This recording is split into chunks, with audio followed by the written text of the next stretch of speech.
Football has 11 players on each side, 22 people, one ball.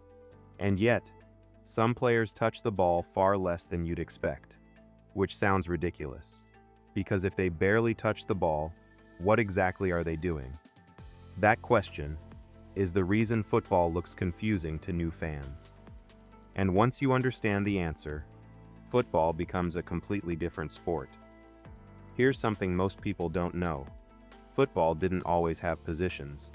Early football was just chaos. 9 attackers camped in front of the goal, scrums, pushing, no structure. It wasn't really a sport. So football did something clever. It gave players roles, responsibilities, zones, and those zones became positions. Here's the thing. Every single position on a football pitch exists for one reason: to solve a different problem. And once you see those problems, the whole sport starts making sense. Let's find out. Quick thing before we start. You'll hear about the penalty area a lot. It's the large rectangle in front of each goal.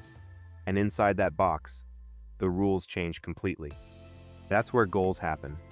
That's where penalties happen. That's where some of the most important moments in football are decided. Keep that in mind. The goalkeeper. 1 player, 2 hands, and the only person on the pitch allowed to use them. Inside the penalty area, the goalkeeper can grab the ball, punch it, dive on it, throw it. Think of them as the last door before the house gets broken into. Every other player fails, the goalkeeper is still there. But here's what most people miss. A great goalkeeper isn't just stopping shots. They're organizing, shouting, directing the whole team. They can see the entire pitch in front of them, which means they're often the first person to spot danger before it even arrives. 1 player, 2 hands, last line of defense. The defenders. Their job sounds simple: stop the other team from scoring. But here's the thing. It's not about being big. It's not about being fast. It's about reading the game, knowing where the ball is going before it gets there. A bad defender chases. A good defender waits. Now, there are 2 types you need to know. Center backs sit in the middle of the defense, usually the tallest, the most physical, built like walls. And then you have fullbacks, out wide, left and right. And this is where it gets interesting. Fullbacks are expected to defend and attack. 1 minute sprinting forward to create a goal. Next minute sprinting all the way back to stop one. 90 minutes, non-stop. The midfielders. Here's where beginners get lost. Because midfielders don't have one job. They have every job. Think of them as the engine room, the bit that keeps everything running. First, the defensive midfielder. They sit just in front of the defense like a shield. Their job is to break up attacks before they reach the defenders. They might not score, they might not create anything spectacular, but without them, the team falls apart. Think of them as the person in the office who quietly fixes everything, and nobody notices until they're gone. Then you have the central midfielder, the brains. They receive the ball, assess the situation, and decide what happens next. Pass forward, keep it, switch the play. Everything flows through them. And then there's the attacking midfielder, the creative one.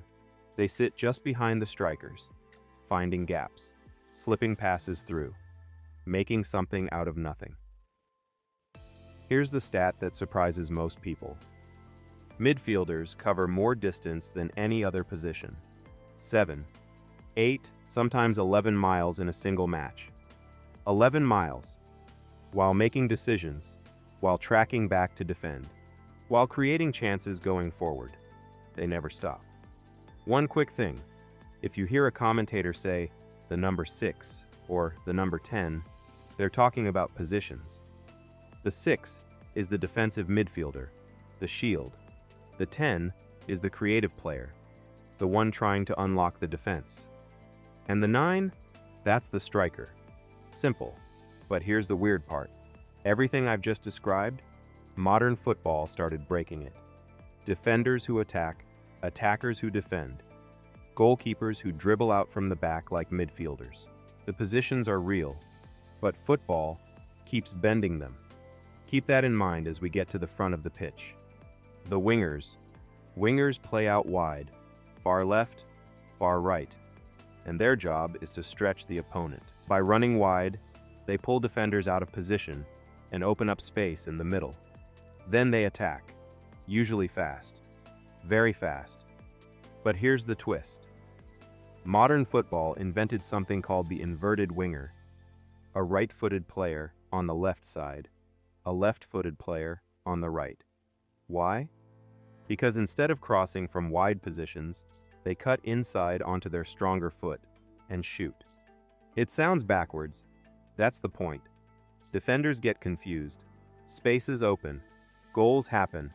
Football constantly invents new ways to confuse people, including football fans. The striker.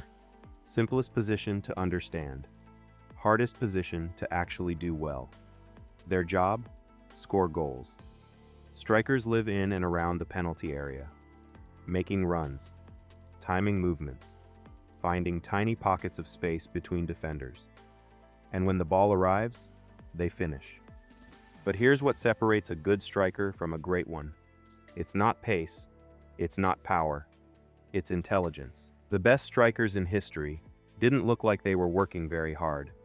They weren't chasing the ball, they were letting the ball come to them. They see the goal before the ball even arrives. And that stillness, that calm, that's not laziness, that's mastery. Now here's the reframe. Most beginners watch football and see 11 players chasing a ball. But that's not what's happening. What's actually happening is 11 people solving a puzzle at high speed against 11 other people trying to destroy that puzzle. Every position is a different kind of problem solver. The goalkeeper solves last-second crises. The defenders solve the problem of space behind them. The midfielders solve everything in between, keeping the team connected, keeping the ball moving, making sure nothing breaks down in the middle. The wingers solve the problem of width, and the striker solves the final problem, putting the ball in the net. Every player, every position, a role in something larger.